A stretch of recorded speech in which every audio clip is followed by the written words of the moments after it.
Well, welcome to the Mother's Day launch of Old Folks Cooking, the intersection of food, drink, and culture.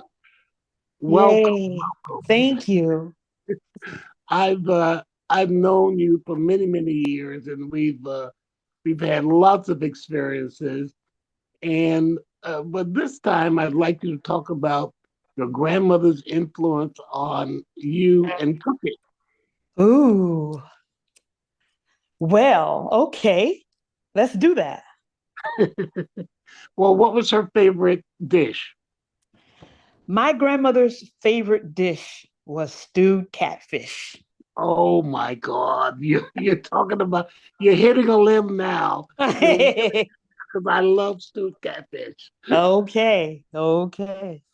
Yes, that was her happy meal. Really, it was Hmm. my father's happy meal as well. Because Oh wow. many families in the South in the during segregation literally had to forage and fished, and my family fished often. Yes. And I understand that your family fished every day. Every day. Not every other day, every day. Yes. Well, that must have been hard on the kids. It Or, was. okay, It because was. they had Trust to help me. those fish. Yes. And I had to scale every one of them. Lord have mercy, and get the pliers for the catfish. Well, I didn't do the pliers. They wouldn't allow me to do that. Okay, They, okay, but yeah, I remember really scaling 50 fish at a time. ooh, yeah. Yes, and that was just how it was. And we would have my father would have a neighborhood fish fry, and then the rest we put in the freezer. Oh yeah. There you go. Yep, yep. So tell me a little bit about your grandmother. My grandmother. Wow, where do I begin? She was, I guess you could call her a Renaissance woman because, she would go, fish every day and, catch those catfish. And I would watch her skin those catfish and pull the gills off uh, Mhm. and fry it up and make it, a stew. And So then that she same, that same, smothered it. yeah, she smothered it. She smothered it in gravy and onions and all that stuff. Oh Lordy, yes. I'm gonna have Yes, I'm gonna have to do that because I know she used flour to fry it, yes. not cornmeal. Not cornmeal, no. Yep, yep. That's that little. Usually, catfish is fried in yellow cornmeal, but Hmm. not making a gravy. Right, You right. do it in flour. So this Yeah, is fantastic.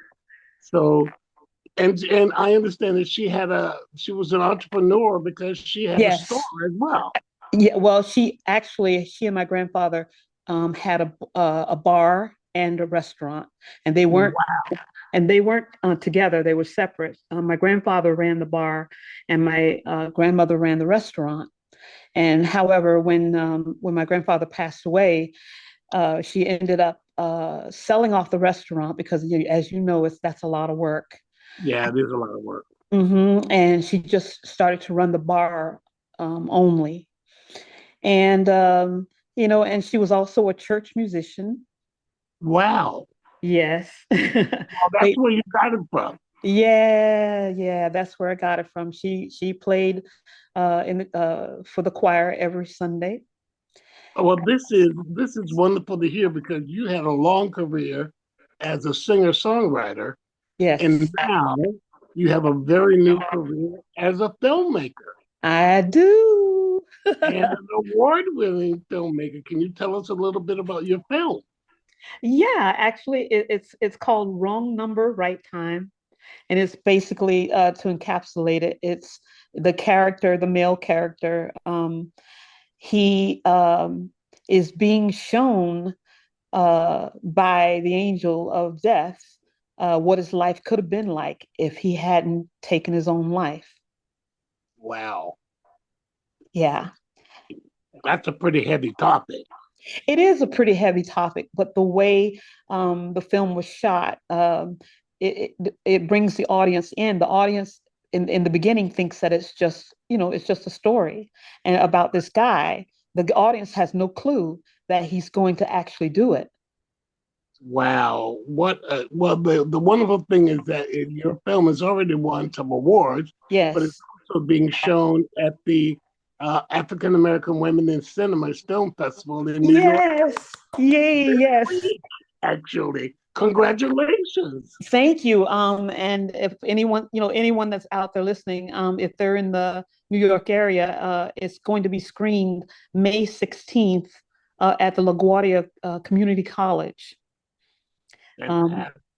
yeah, so I'm really, man, I'm overwhelmed. um, but I wanted to make that film because, and actually, it's kind of based on some situations where I've known people that almost took their lives. Okay. And yeah, and I just hope that it will reach somebody that might be contemplating suicide to think about, it's whatever's happening right now, it's a temporary situation. It's not going to always stay that way. Right, right. Well, what an encouraging word, and I am thrilled that you were able to join us and to talk about your grandmother Thank and you. her favorite recipe. I know that she loved you to pieces, and she would be very proud of you today. Oh, I hope so. Oh, she would be, as we all are. So thank you for being a part of the debut of Old Folks Cooking. And I look Yay. forward to having you back because we have many, many things to share, including Yes. opening a four-star restaurant in London. Yes. Oh my goodness. That's going to be a long one. And so they should stay tuned for those audiences. The audiences should stay tuned for that. And thank you so much for joining us in the Mother's Day special of Old Folks Cooking. Thank Thank you. you. All right. Take care. All right. Bye bye.